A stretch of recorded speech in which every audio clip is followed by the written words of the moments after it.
If it is what it is, shoot an episode tonight, this morning. This is a formal request. Killer, you gotta stall us the fuck out in Ohio, bro. It's been a rough weekend, bro. Y'all spent us on Thursday and Friday for the bag. I'm not mad, but Roach didn't win, so now I'm mad. Then Ohio State lose to niggas they never lost to in 30 years. I'm 35. All right, then the Cavs playing. Who they lose to? The Warriors with no Steph, Dre, or Jimmy at home. And then Shedeur go out and ball. And we give the Titans they second win in 13 weeks. Hey, man. Killer, no Bengals talk either. And Stat don't get to talk about her Steelers. You wasn't trying to talk about them last week. Just because they won, we not leading the week with them. You feel me? We talking Dallas. We talking Chiefs. We talk boxing and basketball, bro. Stall Ohio out. It's like, whoa.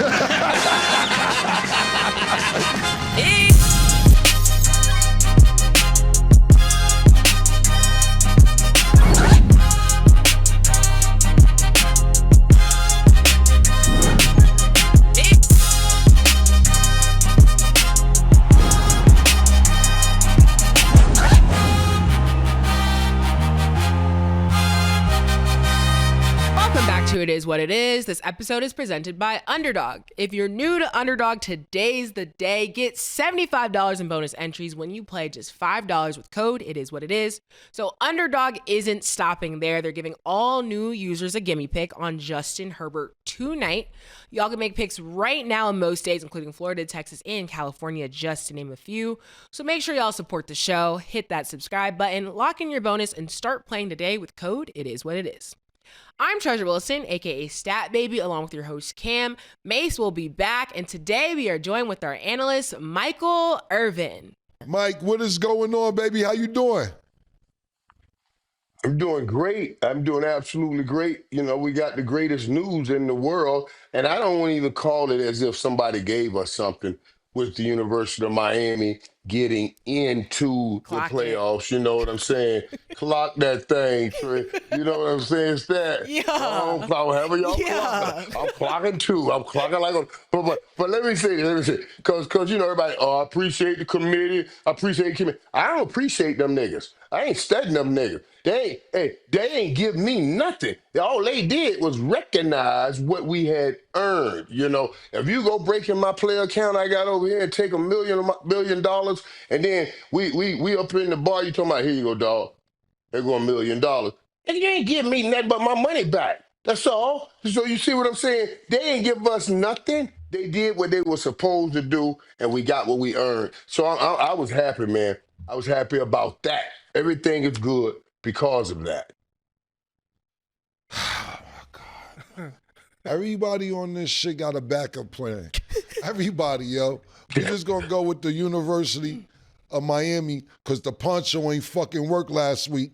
So now we're going to just stick with the fucking Miami. the Poncho Mike ain't working. So now the best news in the world. We'll get to it. It's all good. No fucking Poncho. All the luck done burnt out. So now the best news in the world is Miami.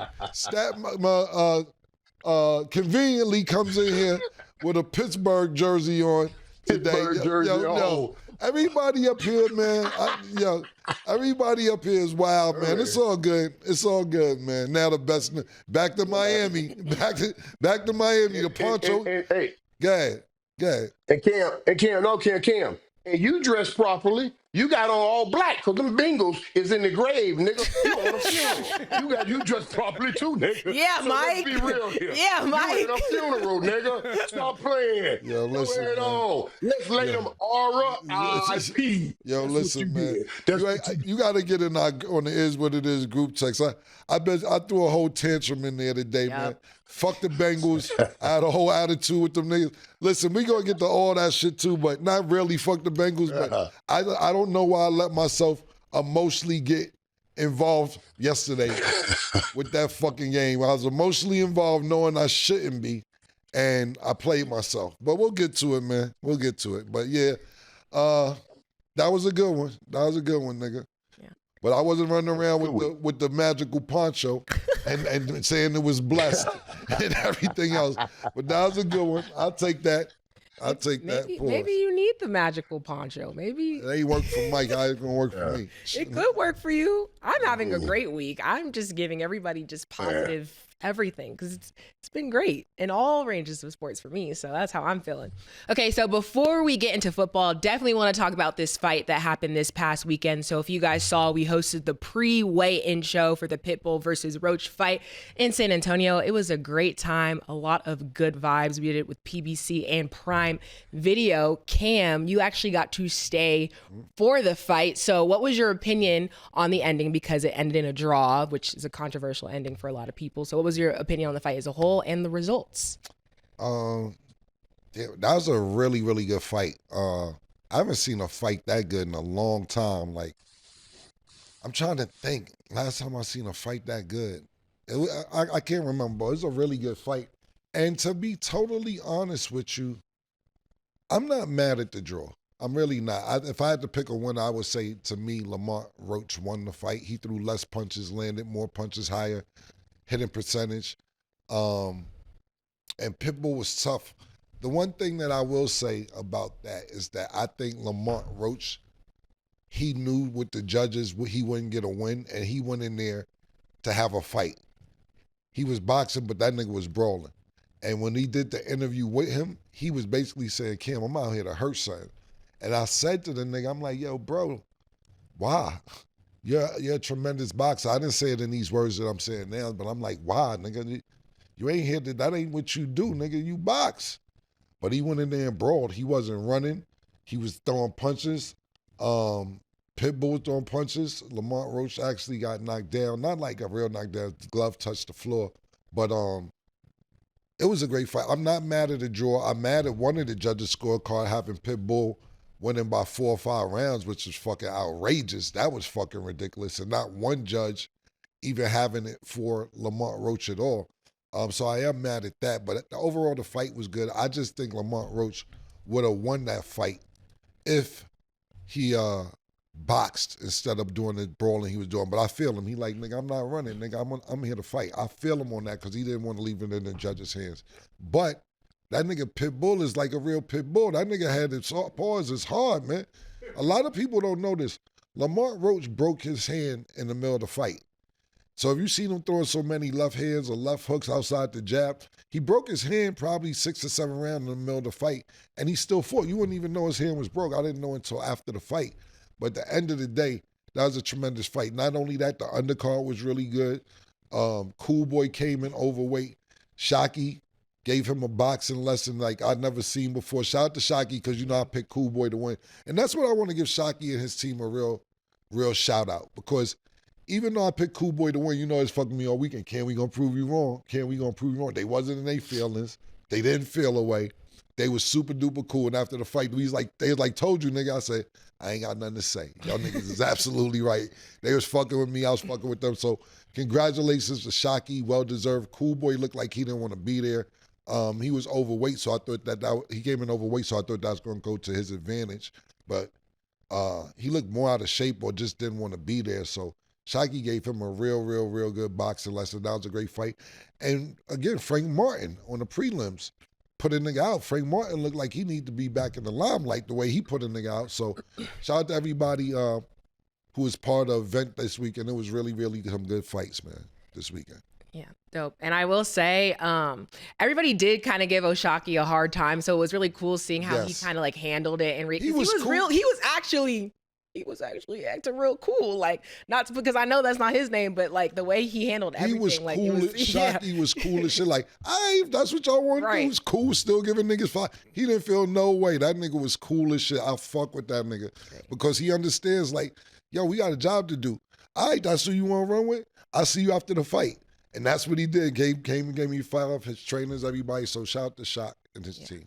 Also, last thing I got to say, the It Is What It Is logo in the ring was fire. Because watching it, like, I really wish I could have made the event, but I was still watching it. I was like, this is chef's kiss. That was fire. First of all, shout out to Sin City. He probably put all this shit together. You know what I'm saying? So big shout out to Sin City. He also had talk with Flea in the building.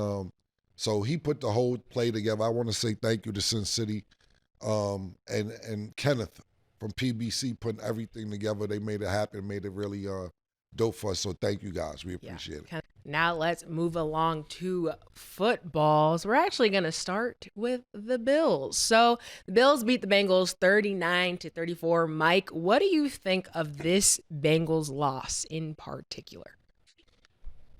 Well, okay, first let me tell you guys, when I was doing that parade, the McAllen parade Saturday night, so I didn't get a chance to watch the fight. But soon as I got off of the air during the parade, everything's coming on my feed. Yeah. That with that it is what it is logo in the ring. everything I took, it was on everything. Yeah. Oh, okay. Yeah. When I first, y'all know what I thought about when I saw it. When I first, I said, "Oh, all them niggas were talking about when we were talking about the billboards."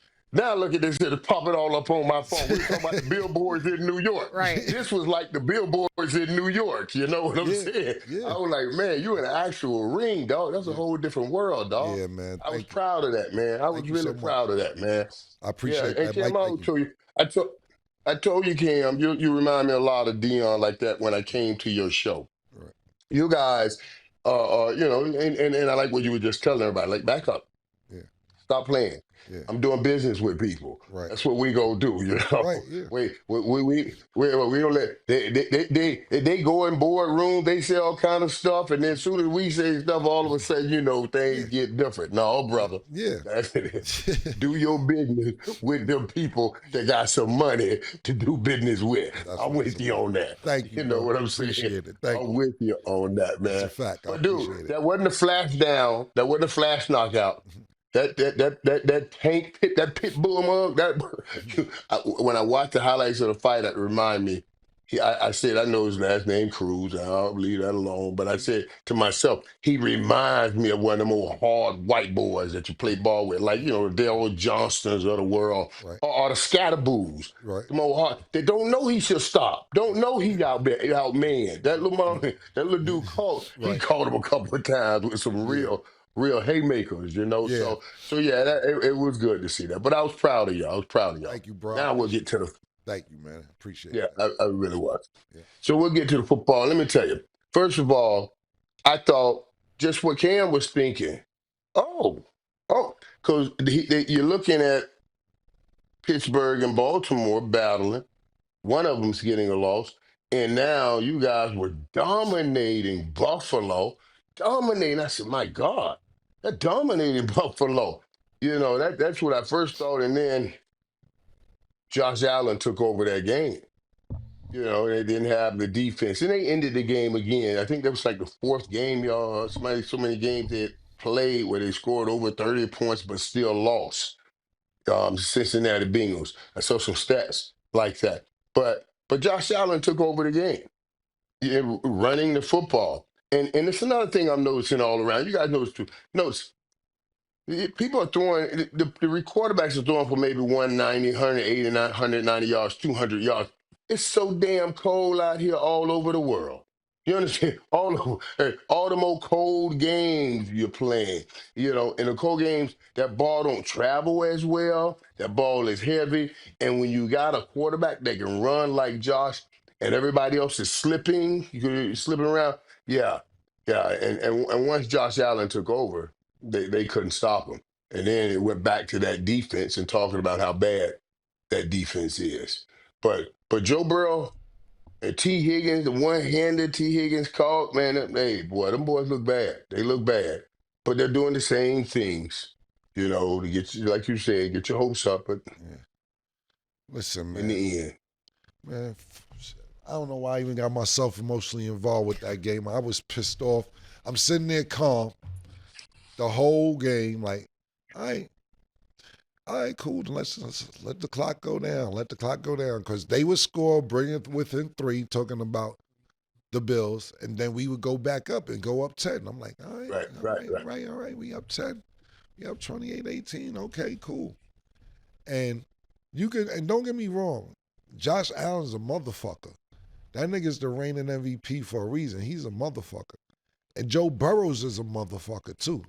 Yeah, But I'm not going off Josh Allen took over. He made the plays he needed to make, absolutely, when he needed to make them. But the 2 back-to-back interceptions is what won this motherfucking game. And one of them was a pick 6.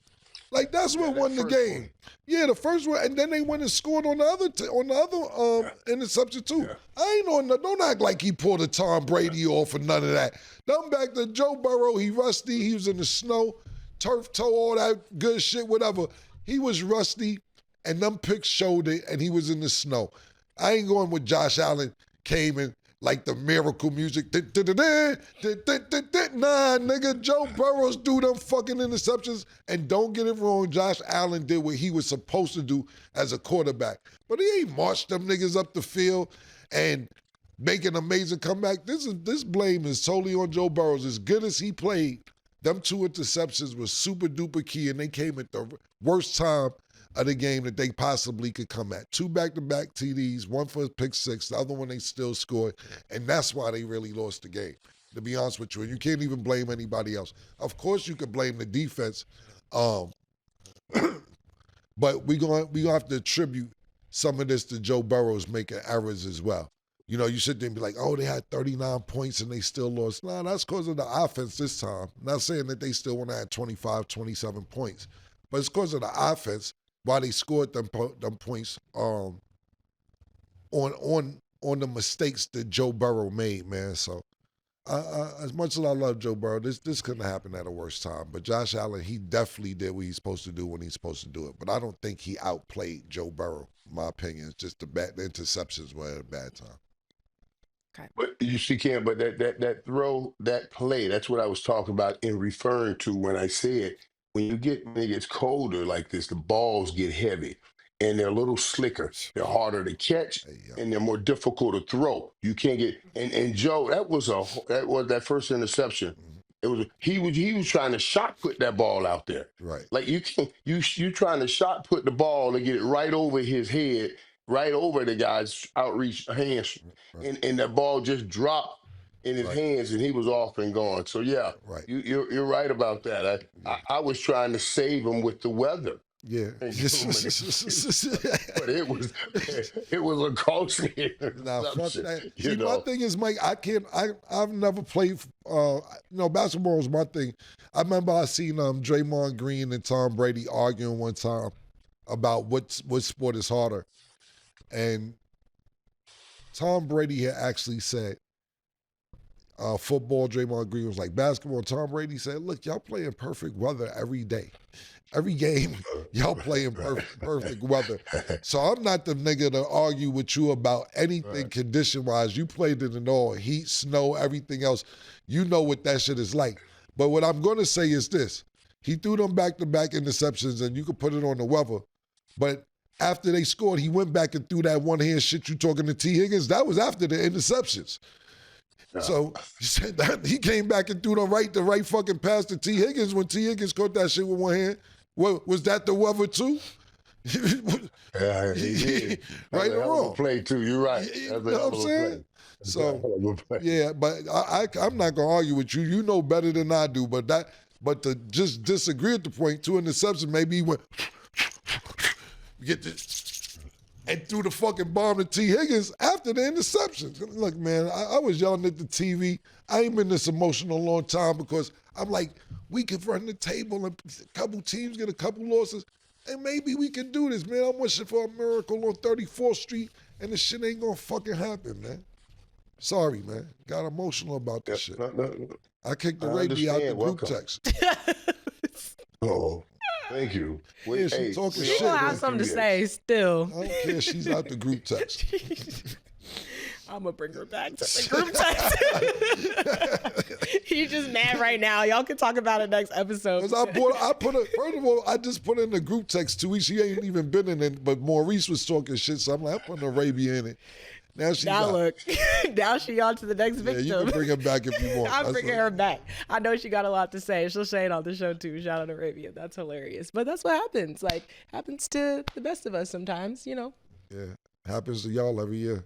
Well, we're still looking better than y'all right now. So, Yeah, I hate it. anyways, I'm just in a good mood. You can't knock it. It's just too good. It's Yeah, just, we're listen, here. that's what football's about. That's why football's the best sport in America. Emotionally, the emotions that you can have one week to the next, man. Because next week you'll be crying. Have fun this week, Stat. And I will. Might look like I'm having fun for the rest of the season. We'll see. Okay, so a lot of good games. Next, I want to get into this Browns game. So the Browns lost to the Titans 31-29 with a pretty controversial ending where Shedeur was pulled from the Browns' final offensive play of the game to potentially tie the game with a 2-point conversion. So, Mike, how do you feel about Stefanski's coaching decisions and then how things have been looking with Cleveland? I thought this was honestly one of Shadeur's best games. Just watching how he handled himself, he seemed to understand more in the game, slowing down a little bit. Now, they gave him some opportunities, and they were talking about it during the game. Playing when you play Shedeur man to man, because he made some perfect throws. You could see the accuracy and what people talk about. Like, he was one of the most accurate quarterbacks coming out of college. He made a perfect throw to your boy Jerry Judy, who was doing all a perfect throw. He made a couple perfect plays. I really thought. And then in the end of that game, and I know you still have mistakes in there and everything. He throws to 300. I told you how cold it is out there, and it was cold out there, and he throws for a boatload, 360 yards or something like that. So you do all of that, and you bring this team back. You get an opportunity to get your first comeback, at least go in overtime and try to get a comeback win. And I thought that would have really rocket him in a way, and with his teammates and certainly out here. But to not get the opportunity to take him out of the game and run some kind of play where the players like it really looked like coach said, "Oh no, I can't have this happen. Go in number 10, get the ball, snap it, run that way, then hand it. Don't hand it." It was like, what the hell is going? What just happened? Did y'all see that play? Yeah. That 2-point play? Yep. Are you joking? It's one thing to take Shedeur out when he's thrown for these kinds of numbers. It's a whole nother to put it, and then you're gonna put the ball in someone's hands to make the most crucial decision of that game. And clearly, he was not ready to do that. I don't know if he was supposed to pitch that ball and forgot to pitch that ball, or made a decision not to pitch the ball, and then said, "Oh, I should have pitched the ball." But whatever it was, yeah, that was horrific. And there's no way even Stefanski could say. I don't know if he understands how that looks. People have already questioned his sincerity in trying to bring up and raise up and tutelage and how much he wants Shedeur Sanders there. And then you do that right there. I thought that was crazy. That was crazy. That's the horns just coming out. You can't keep them down. You can't push them things back down in them horns, man. How would you do this to this man? That was amazing to me. No dope, man. Yeah, Prime. I bet Time was sitting at home. I thought about him. I said, "Oh my God, this must be running him crazy right here." To take out his guy right here at this play. And what does he always talk about? He's a big time player. These are the moments that you really raise up and grow up in this league. And you got to give your kid or give anybody that you want to have a long future with those moments in real life, in real time, in a real game. I was shocked that they took that away. You know what's crazy, Mike, is that before I even give my commentary on that play or the game period, is that I love the way Shedeur handled it in the post game. They asked him about it, and I think week 3 Shedeur would have been like, "Yeah, man, I don't know what the hell they was doing, man. I'm supposed to be in there," as opposed to where he's at now and him playing so great, and not saying he never was media trained, but he's realizing look, I ain't gonna feed into this and crash out. What he basically said was, we practice plays like that in practice. We execute them in practice. We expect to execute them in a game. We just didn't execute them, so I'm not gonna ever question a play that we run. And I see somebody in the comments say, Shedeur, that was a great answer, my boy. Let all of us crash out for you online. Let us do it. Fuck that. Yeah. That's what you supposed to say. Right. You say that great answer. You know, when we were working together, Dion, Marshall, Warren Sapp, and I, and we get someone on the interview, and we ask them a hard question, and they lie, and we would all look at each other like on the old show Family Feud, say, great answer, great answer, great answer, great answer. You know what I mean? I used to do on the old Family Feud show, great answer, great they answer, still do it now. because we know you bull, we know you bullet. Right. You know what I mean? It was so funny, but that's how he has to handle it. And you're right, he's getting the opportunity, and he knows every little thing he does is going to be taken a certain way. So that growing up is what is needed. Now I'm gonna tell you something. This I told you guys before. This is a hard offense. This West Coast offense, San Francisco used to run it. It's just so much thinking, and Shedeur wants to play fast, and give him a system. And I think the day was the best game plan for his skill set. They kept talking about why don't they sit back in zone, trying to say basically try to confuse him because once you go man to man, he's going to slice you up because he's so accurate, and he showed that to be true today. I thought he had a great game.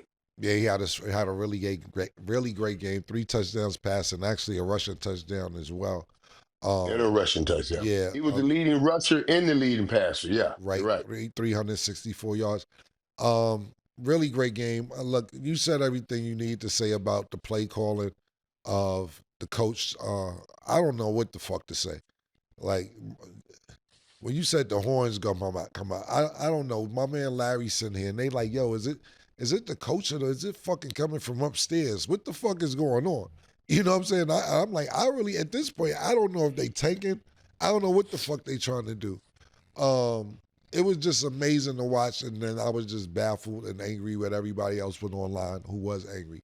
But for me personally, on a personal note, when I was watching the beginning of this game, I was like, yo, this is really, really fucking dope. I remember, it had to be maybe April. Maybe May. When did the draft be, Mike? April? May? Yeah, April. Yeah. So it was Late March. April. So early this year, Late March. April. Yep. So early, it might have been early April or late March. Shout out to Dion Jr. He invited me over. It was only about 8, 9 people there, and I watched Shedeur and Cam Ward work out, and I was sitting there. Yeah. For about an hour and a half, 2 hours watching these niggas work out, and then for them to play against each other today, and watch where them kids came from last year and watching them work out, that was a proud moment. Just watching both of them black starting quarterbacks, not on great teams, but two of the best college quarterbacks last year playing against each other. And I think that storyline didn't get enough because of how bad both teams are. But for me personally, I enjoyed to see both of them starting at quarterback position for the teams they represented. And Cam, my summation of what you just said is what the whole country wanted to see. Right. Properly promoted, that should have been the number 1 and number 2 quarterback going up against each other. Right. And that's what we saw. And we had seen it. We had seen it. That's the correct way. We have seen it. We had seen them playing around when they were working out like that. And Yeah, I was Cam there. Yeah. Ward was messing with them. Yeah, I know. We remember we talked about it. I remember us talking about it. And I love Cam Ward. Yeah. So I'm sitting here like, 'cause that's Miami, and I love Cam. I was looking forward to that battle, Right. and I believe what you're talking about. Also, it's all of those guys in each locker room was trying to raise their guy up. Right. They played. Both of those teams played hard today. You know what I mean? Right. And I think each one of them wanted to raise their guys up. And Shedeur, Cam Ward threw for like maybe 180 yards, something like that, 177 yards. And, so I was like, he threw for Shedeur? 117. 117, Yeah, he still had right? two 117. touchdowns. 2 touchdowns and 2 touchdowns. So I'm like, all right, man. So Shedeur won the battle. That's the DR thing. But you took away his chance to win the war, Right. and that's what pisses me off. Yep. So I do want to add, Shedeur did make NFL history. He became the second quarterback since 2000 to record 4 completions of 50 or more yards in each of their first 3 starts, actually joining Aaron Rodgers. So Mike, to your point, kind of saying how that was essentially taken away from him because of the coaching decision. Do you feel like Stefanski's job is secure? Because I think to everyone at this point, I know I can't speak for everybody, but from what we're seeing, things are just looking real fishy. Things are looking just like, I don't understand why these moves are being made. Like, do you think his job is fine? Or do you think like some things are going to start getting more question marks? Well, I'm allegedly these things. I'm Okay. gonna allegedly all of these things. Allegedly, what we have here is the battle that we have a lot of times in the NFL and in professional sports. It's a battle of power. The GM, from what I gather, drafted and made sure they drafted Shedeur after the head coach had already taken a quarterback 2 rounds before that. I don't think allegedly they really wanted him to draft Shedeur. I heard allegedly that he had said to his coaching staff this would be a red shirt year for Shedeur. I remember even when he got drafted, I was messing around on my little podcast. I'm putting numbers together, and he was 144th pick, and the 144, that's 12. That's the seal that God gave when He said all of these are mine, and I said there's no way you'll keep them off the field this year because God's protecting him, and He's going to make a way, and He has made that way. And now he's playing the way he's playing, and it does look like somebody's trying to stop it. That's what happens, though. That battle between a GM and a head coach, that gets nasty. It can go all the way up to a head coach and an owner who was the GM. Remember, I sat right in the middle of that. And them jokers losing. So it's going to be easy to get rid of that coach. We were coming off back-to-back Super Bowls, and they got rid of that coach. So, yeah, you better believe somebody's job in jeopardy. Yeah. And is that question set just so I answer it correctly? Basically, do you feel like Stefanski's job is secure or it's not looking good? I don't know, because is he the one making these decisions? Right. I don't know. You know what I'm saying? Not only the record you said Shedeur broke, he's the first rookie this season to pass for over 300 yards. Like, you don't give a nigga a chance to win the fucking game? I don't know. I don't know. It's just everything looks fishy. You know what I'm saying? Like, it's one of them situations where when somebody does something, even like, let's say it's a crime committed, and you know it's a criminal around, even if the criminal didn't do it, you look guilty because you're a criminal, nigga. That's how it kind of. We want to sit down. Yeah, right. You know what I'm saying? Like, we want to sit down and talk to you, nigga. Yeah. What would you do at that time? Exactly. That's exactly what it looked like. So I don't want to put a blame on the nigga, but yo, if it smell like shit, it's probably shit, nigga. You know what I'm saying? Like, yo, you take the nigga out, and Shedeur said it. Yo, we practiced this, that, which, like you said, that's what he supposed to say. You know damn well nigga said, what the fuck? You know in real life nigga wanted to be like, what the fuck is this nigga doing, man? You know, I know he called a friend, a family member, pops, whoever. Yo, nigga wild the fuck out today doing that. He told somebody he loved.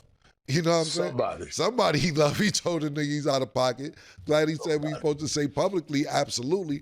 But we all seen it. You're bugging. So I don't know if his job's in jeopardy or not, because it's one of them situations where, let's say he do get fired, and he do interviews. Well, that was coming from upstairs. Right.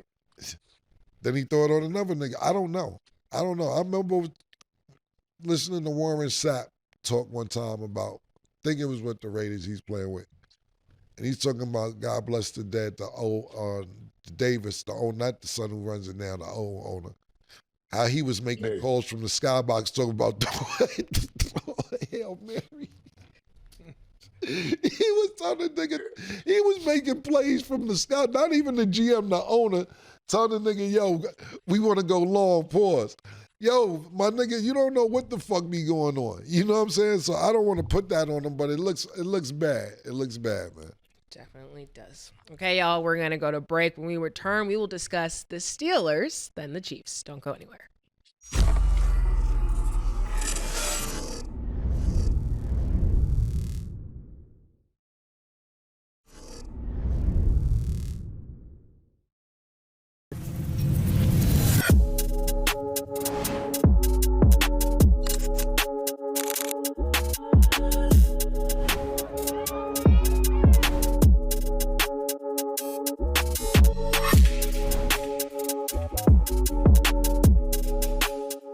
Welcome back. Now let's get into our underdog picks of the day. Tonight, the Chargers will play the Eagles. Underdog has Jalen Hurts at 192.5 passing yards. Do you have him higher or lower, Cam?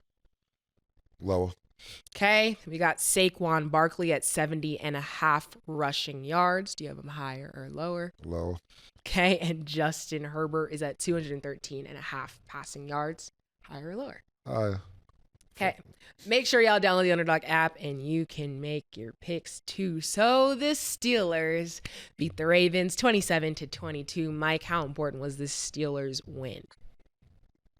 I thought it was a very important win. You know, the Steelers needed to get that confidence, and it looked like that's what they got back in that victory, because that was a hard fought game too. Always, anytime you get those AFC North battles like that, those are tough games. But Aaron Rodgers gets him a touchdown, does his, discount double check.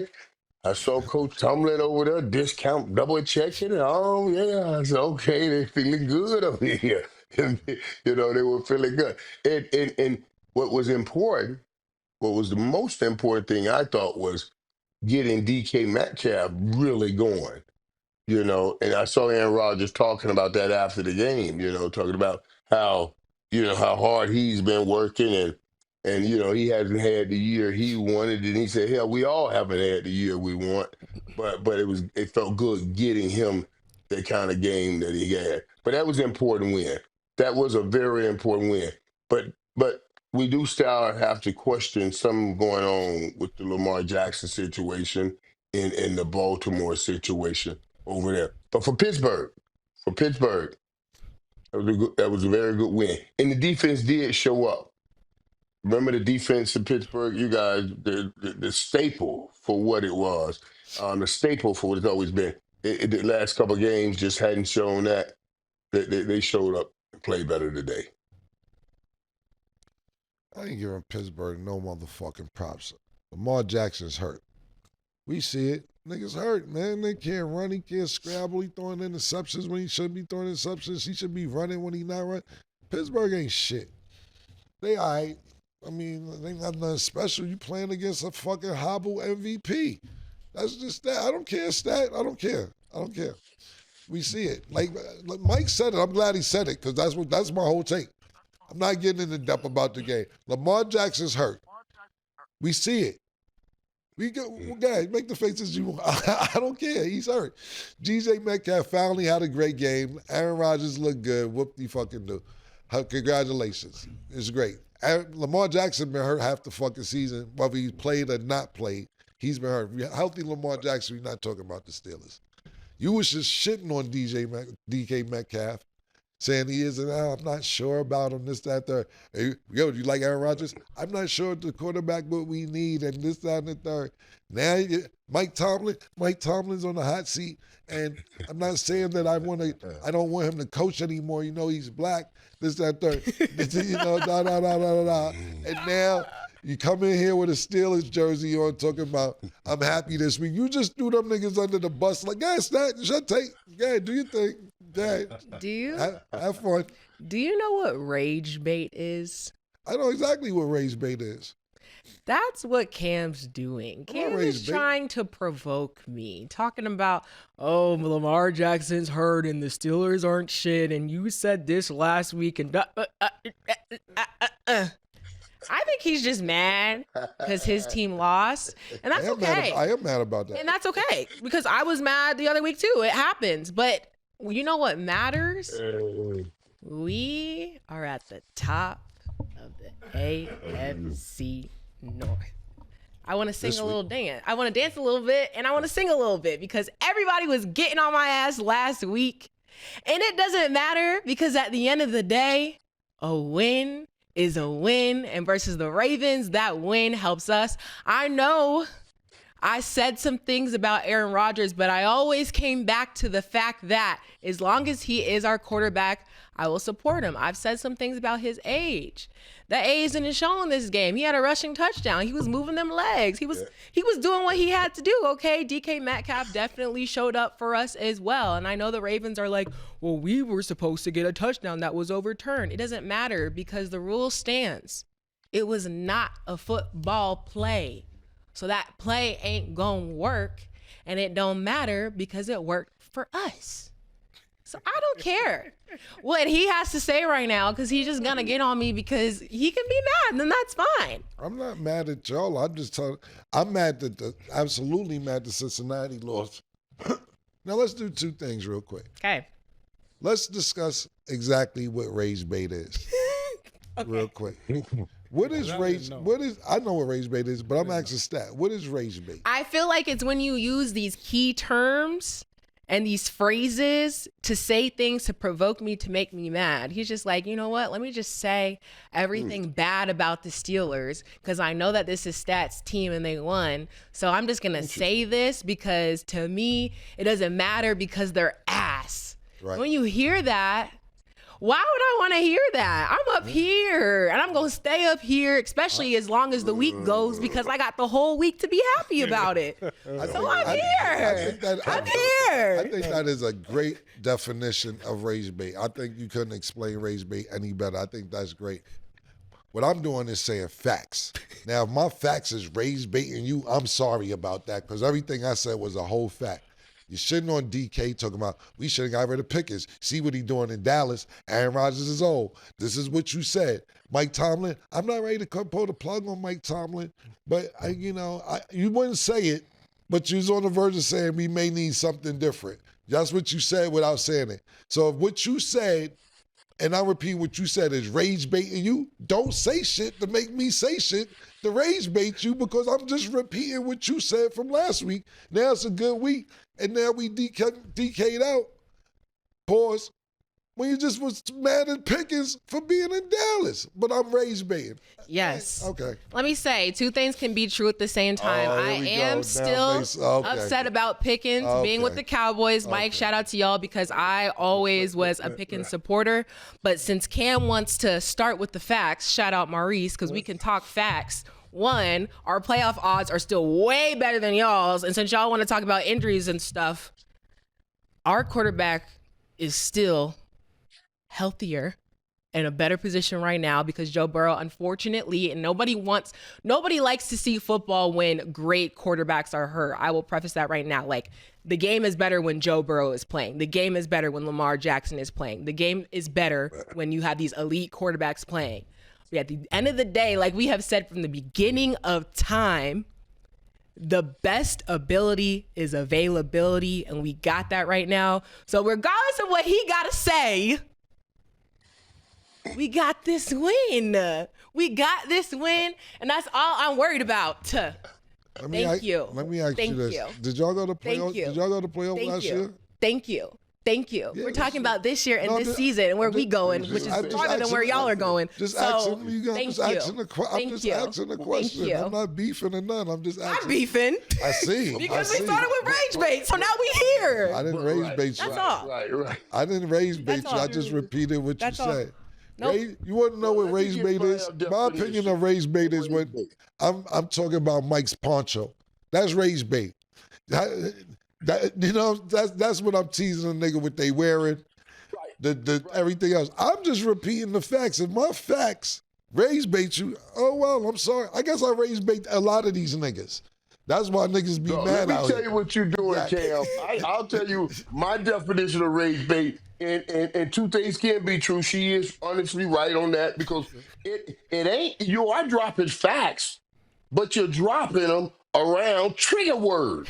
These trigger words. You're triggering people with the facts. So that's rage bait. You can't use trigger words to instead of just giving me the victory, you gotta speak the fact. Yeah, y'all won, but you trigger word me, and now I'm at a place where I can't even hear you. I'm just waiting to talk because I'm enraged. You understand what I'm saying? If that's That's what that, and she's right. That's you if know that's what I'm the case, saying. then we can just use antagonizer. It's all type of words we can use, man. Everybody can make up their own words. She want to use rage bait. You want to use trigger words. I'll say I'm antagonizing. Whatever. It's the facts. Whatever word you want to use, it's the facts. It doesn't matter. Congratulations this week.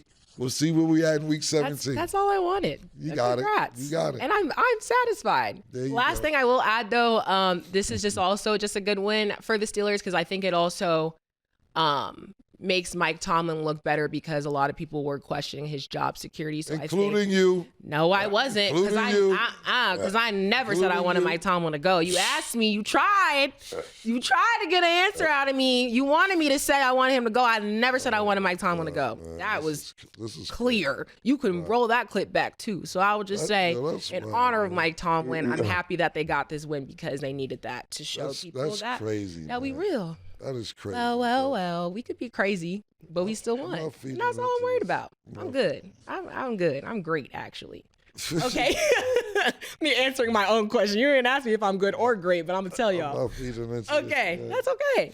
Next. This would be another rage bait question, technically, but he's not here because funny how, Mace just isn't here. But it happens, and we're not going to skip past it. We're still going to ask him. But the Texans beat the Chiefs 20-10. Mike, are the Chiefs cooked? What do you think? And I know people don't want to actually mention or think about the Chiefs or the playoffs without Patrick Mahomes, but it's going to be very difficult for them to get in the playoffs now. And this game last night, they're going to talk about it all day. They're going to talk about two things.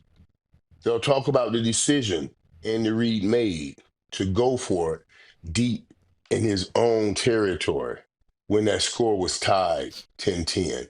And I thought, who was that? Chris did the game in Sunday Night Football. Chris did the game. He did Chris Collinsworth. And I thought he did a great job at explaining it from the coach's perspective. When you look at D'Amico Ryan, who both defenses were playing superb. That was a tough game. Kansas City defense had locked down and was giving. Oh man, they were giving Houston fits, and Houston defense was giving the Chiefs fits. So for him to make that decision right there to go for a 4th and 1.5 was mind blowing. But Andy's an offensive coach, offensive minded coach, offensive head coach. He wants to win and get his offense going because that's his name, that's his game, that's his brand. D'Amico Ryan is perfectly happy in a game like this because his defense, that's his name, that's his game, that's his brand. And he didn't mind playing great defense and punting. Let's keep punting. And he shouldn't have punted. And he should have punted that ball because his defense had been playing great. That's number one. This other thing too that they'll be bringing up because whenever a dynasty is falling, everybody's going to look for a reason or something to point to and why it isn't right. And I don't I love this dude more than anybody in the NFL, but they panned to Travis Kelce, and it looked like they had first they gave the front view and he wasn't moving. And I said, people going to be talking about he fell asleep on the sideline. And then they came from the side view later on, and maybe he was in a deep thought. But it's going when people are looking for something and somebody to believe. They point their fingers everywhere, especially Dynasty is slipping down the hill all the grade you got, you were climbing and on top of the hill, dissipate very fast. And now when we go, I get you're going to say, is it traveling around with Taylor Swift or something? All they're going to come up with stuff. I don't know what it is, but if you're too tired to play, all of that, and yeah.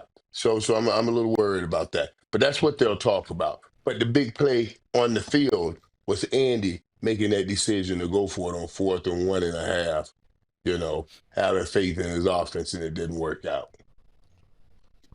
Yeah, listen, it's tough to watch every week. Not tough, not really tough. I guess if you're a Chiefs fan, that's tough. That's the wrong word to use, but more amazing because look, this is the first time in a decade the Chiefs aren't going to win the division. That's just a fact that they're not going to win the division. I don't want to rage bait Mace, even though he's not here, because I'm saying a fact that they're actually not going to win the division. Do they still have to make chances to win the playoffs? Make the playoffs? Yeah, but teams got to lose. They got to win the games. It's a long shot. It really is a long shot. Same way, it's a long shot for Dallas Cowboys to make the playoffs or the Cincinnati Bengals. All of us, this is really a long shot. We know the Redskins aren't going to make the playoffs. Stat. Enjoy your high horse this weekend, everybody else. But on a serious note, one thing I'll say, Mike, you made a great point about everything you talked about the game. Let's give the Houston Texans some credits too, because we thought this team might have been over with. This is 5 games in a row, and when C.J. Stroud was hurt, we was like, oh, this season's basically over for them. And giving Nico the credit, they won 5 in a row, and they're looking good to make a playoff push as well. Coming up towards the end of the season. But the last thing I'll say, I think Mike captured everything that we need to talk about. I just want to give Patrick Mahomes so much credit, bro. He didn't have a great game. He threw for 160 yards, three interceptions, no touchdown. But you see the effort. You see him trying. You see this nigga just scrambling, trying to get the ball off, doing everything he can. These niggas is down 10 points with 40 seconds left. On their own 30, he get a 10-yard pass, no timeouts. He running, trying to clock the ball with 15 seconds left. You down 10 on your own 40. He's still playing. Pat, what the fuck you doing? It's over, nigga. It's over. But that nigga's a dog, bro. And he played to the very end of the game. So as much credit as we give Patrick Mahomes, he deserves it because you could see that he was upset. He doesn't want to lose. When you play that hard, down 10 points with 15 seconds left, and you still trying to figure some shit out, you crazy, nigga. You absolutely, that light-skinned nigga crazy. You out your motherfucking mind, nigga, but God bless you, nigga. God bless the nigga. But it don't look good for the Chiefs. And out there, Cam, on one leg. Yeah. I mean, wasn't thinking about coming out the game. They already gave you $500 million. You can say, I take this leg and let this go. These jokers out here messing around. Right. He was fighting like a dog. You know what I was thinking about when I watched that game too? I said, wow, this right here is good for Houston to see. Because though this is not the same team, and I'm talking about the Kansas City Chiefs, and the kid mentioned it, CJ mentioned it after the game. You see the fight that dude got in him. Yeah, man. That's what you're trying to teach a young team that's trying to do something. Look at this fight. We can't put this rabid dog down. He keep coming back. He's on the sideline with a brace on his knee. Yep. Then he has to scoot up the middle of the field. He gets hit. He limping like he's about to limp off. He rolls right on back to that huddle and set hut and do it again. It was like with your young talent, if you learn to fight like this joker, you'll do something. That's what I was thinking about. And that was the atmosphere. It's hard to win in Kansas City because they're all their backs was against the wall. Even the fans made you feel that. So that was a great win for Houston. It's right of you to give them credit. I know we talk a lot about Patrick Mahomes on the national scene, but D'Amico Ryan, that's a hell of a job. Yep, absolutely. Yeah, definitely got to give the Texans credit. And then back real quick, Cam, to your point. So the Chiefs had a season high of 6 drops, and then 4 of them were on third downs. So. Yes. Yep. Yes, looking not the best. Okay, so before we wrap, Mike, I know we started with the highs with Miami making the playoffs, and trust me, I'm with you there. You know, we are real excited, but got to go back to the Poncho because we happens. You know, things happen every week. You know, we all gotta face the audience and talk about what happened. So saw the Cowboys lost to the Lions 44-30. Mike, where is the Poncho, and what were your takeaways from that loss? You know, Poncho's not anywhere near me right now. No. Yeah, I bet it ain't. I bet the shit ain't. Yeah, I bet the shit ain't. No, bet you don't know where that shit at. You don't know where the shit at. Oh, man, I could have turned that Poncho into some real business if the Cowboys had made a run, man. I could have put them things in every store everywhere.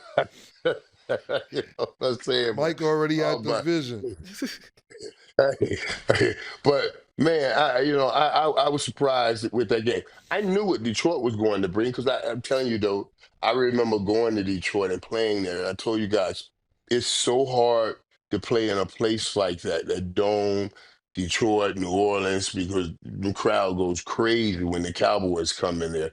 Like, they just go crazy, and it's hard to hear. I thought on a football field, playing wise, I didn't expect Detroit to be able to run on Dallas the way they did and had a phenomenal game against Dallas. And on the backside, I needed more out of the George Pickens situation. And you guys saw Richard Sherman and George going back and forth on their social media, and because he was talking about the effort. And George was kind of saying that basically I'm getting what we used to call the Michael Irvin coverage. I used to call it the Michael Irvin coverage. That means they'll have a cornerback on you within 5, 6, 7 yards, and everybody only see him. But they'll always have a safety over top. So basically, you're rarely ever going to get that football. You're rarely ever going to get that football, especially if the safety leans all the way over. And that's why George was saying, well, if he knows football, he should know football. But I used to have that coverage all the time. But you still have to run it out. You have to run it out and run it out all you can and all you have, because you never know if you get those opportunities. And especially in a game where you're down like that, you have to run hard. Say you're up 30 points or 20 points, and you're calling the play, and that safety runs all the way over, and you decide to, okay, there's no way I'm getting this ball, just by the coverage dictating it. So I'll run, but I'm not going to give it everything. Then that's one thing. But when you're down, looking for a chance, there's no anything. You gotta run hard, and that came to him twice in those situations, and didn't make plays. And I thought that was the big takeaway from that. No matter what, without both of those guys and Dak Prescott rolling, we don't have a chance. And I said that at the beginning of the year. Oh, you gotta man. win All right. by letting All Dak right. be. All right. By letting Dak be. By letting Dak play MVP. But that means also that also means that the guys on the outside have to play like MVPs. You just talked about it. Stat just talked about it. Why it's okay now, Cam? You didn't do all of that when they came up with 6 drops from the Kansas City Chiefs. But when I say, oh, okay, now these guys have to play great so Dak can do what Dak do. Oh man. Well, see what I'm saying? Why was that? When she said 6 drops from the Chiefs, you didn't say anything. You know why, Mike? Nobody else in here. Oh, give it to. Yeah, pause. You know what's crazy, Mike? Nobody else had a poncho on. Nobody else said it's magic in the air. Nobody said, yo, listen, when we rose up and woke up this morning, we felt that we was going to do it. You see our new defense, Cam? You got Clowney. The defense makes the difference. You know what happened? We brought them boys in, and did you see our defense lately? Have you seen it? Niggas ranked 44 points up on that bum-ass defense, man. Hey, listen, man. No, this is why I did all that, because nobody else is going this dramatic. And listen, man, I love that you love your teams and the passion. I don't see the fire. Now the fire's from Miami. Shit is hard. It's a whole shift. There was a whole miracle that's going to happen. And you see when we galvanize and come together, a whole lot of shit with you, Mike. And then don't wonder why I don't get that. Look, everybody else is not in here preaching. I seen the day on your Instagram. You know, if y'all people out there don't follow Michael Irvin 88 on Instagram. Very entertaining. The man comes out of church yesterday and said, the Lord just put us in. Yeah. The playoffs. The gods haven't even walked out of church yet. And I see the playoff picture for Miami. This is why, Mike, this is why niggas be like this with you, man. This is why, bro. This is exactly why, because it's so dramatic and it's so crazy that when it don't go right, you already got your speech ready for when shit don't go right. That's why, man. That's why I didn't do it with the don't worry, I'll get maced tomorrow. But this is why I didn't do all that. This is why I'm huffing and puffing when you start doing this shit, talking about, well, you gotta realize when that you get real, and you know, I didn't know you had this degree and you got all these words that you be using. Very educated, speak very articulate, very good. You ain't fooling me with that shit, man. You're not. I ain't going for it, Mike. Y'all niggas is out. And the Magic has left the building, man. David Blaine is gone. That's why I didn't say nothing when the Chiefs did that, man. We got. No, you see, we are not quite. You tried to throw us in with your pain. You know, I understand what you said. Well, you know, the Chiefs ain't gonna win. You can forget about it. You could have went on to Cincinnati ain't gonna win. Then you forget about it. But our story ain't over until the Eagles play tomorrow. If the Eagles somehow loses that game, we right back at square one. We just got a shorter distance to run the race. You see what I'm saying? Right. So since we haven't had that game yet, I still got this much hope. And what you were talking about this morning when I was in church, we were singing that song. You know, I sought the Lord and he answered. That's what the song. I sought the Lord and he answered. He answered my prayer. He answered my prayers. The right games that got played Saturday needed to be played, needed to be won the right way.